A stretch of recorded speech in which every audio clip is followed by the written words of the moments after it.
करूंगी।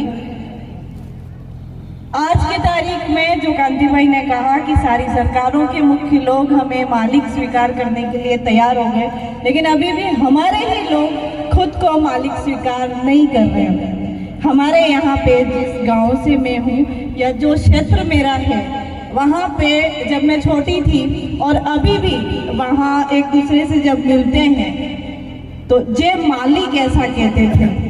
तब अब जब छोटे होते तो नहीं समझ में आता है, जे मालिक बोल रहे तो बोल रहे हैं, तो हम भी बोल देते थे। लेकिन जब उस शब्द का मैंने गौर से व्याख्या सोची और बुजुर्गों से पूछा तो उनके शब्दों में था कि आप ही अपने मालिक हाँ, अपने जगान मालिक हाँ, तो एक दूसरे को मालिक कहेंगे तो जे मालिक मतलब जय नहीं बोल के अपनी लोकल भाषा में जे मालिक। तब मुझे समझ में आता था कि अरे वो बुजुर्ग लोग तो हम पढ़े लिखों से ज्यादा जानकार, उन्होंने वो जय मालिक अपना खुद को मूल मालिक उन्होंने कब से स्वीकार कर रखा है। बस इस आधुनिक दुनिया में ये शिक्षा के बाद जो हम दूसरे लोगों से जो गैर आदिवासी उनके संपर्क में आए और उनके जैसा रहने लग गए, उनके संबोधन को स्वीकार करने लग गए, तो हमने हमारे खुद के उद्बोधन जोहार को, जे मालिक को, जे गुरु को, जो भी एरिया वाइज बोलते होंगे उनको छोड़ते चले गए। उन धार्मिक उद्बोधन को स्वीकार किया, चाहे वो किसी भी धर्म का हो। और जब वापस कहा गया कि हम तो आदिवासी हैं, जोहार बोलो, तो लोगों को उसे स्वीकार करने में काफ़ी समय लगा और अभी भी कई लोग स्वीकार नहीं कर रहे हैं। और जब बड़े बड़े पार्टियों के मुख्य लोग बोलते हैं तो उनकी स्टेटस हम गर्व से लगाते हैं कि देखो राहुल जी ने जय जोहार बोला, जय आदिवासी बोला, लेकिन हम स्वीकार नहीं करना चाहते हैं। ये कितनी दुखद बात है। तो जैसे दूसरों के उद्बोधन है वैसे जय जोहार हमारा उद्बोधन है। हम प्रकृति की जय कर रहे हैं। वो प्रकृति जो पानी पिलाते टाइम किसी के साथ भेदभाव नहीं करती कि ये काला है या गोरा है, वो हवा देते टाइम किसी को ये नहीं कहती कि तू ब्राह्मण है या शूद्र है, उस प्रकृति की जय बोलना कोई गुनाह है क्या?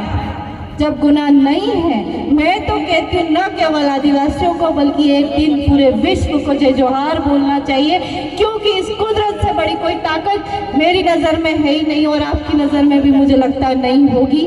जो कुछ है वो कुदरत है, कुदरत ही धर्म है, कुदरत ही माया है, कुदरत ही दुनिया है, सब कुछ कुदरत है। अगर हम इसके विरोध में जाते हैं, जो कि आज हम देख रहे हैं, दुनिया का तापमान बढ़ रहा है, किसी का ध्यान नहीं जाता है, किसी का भी ध्यान नहीं जाता है कि हम पर्यावरण प्रदूषण कितना कर रहे हैं। हम कहने को कहते हैं हम प्रकृति पूजक हैं, सारी चीज़ें कहने की हो गई, हम भी बदल रहे हैं और इतना बदल रहे हैं कि हम नहीं समझ पा रहे हैं कि दुनिया का तापमान इतना बढ़ रहा है कि हमारे बच्चों के बच्चे नहीं, हमारे ही बच्चे शायद इस तापमान को बर्दाश्त नहीं कर पाएंगे। और इस तापमान को कम करने के लिए केवल और केवल एक संस्कृति कर सकती है और वो है आदिवासियत। आदिवासियत वो जिसके कामों से ये प्रकृति प्रदूषित नहीं होती। अगर हम एक गाड़ी खरीद रहे हैं तो घर पे 50-100 पेड़ भी लगा सकते हैं ताकि गाड़ी से पर्यावरण प्रदूषण जो होता है वो उन 50-100 पेड़ों से कम हो सके, लेकिन हम ऐसा नहीं सोचते। हम भी उस दिशा में कहीं न कहीं थोड़ा गलत जा रहे हैं। हम देखते हैं कि हमारी ज़मीनें, जो नौकरी लग के शहर में चला गया वो गांव की ज़मीनों को छोड़ देता है और फिर गांव के दूसरे लोग, चाहे वो परिवार के हो, वो खेती करते हैं और एक टाइम बाद वो गांव वाले लोग उस ज़मीन को ले लेते हैं और वो शहर वाला बिना ज़मीन के रह जाता है।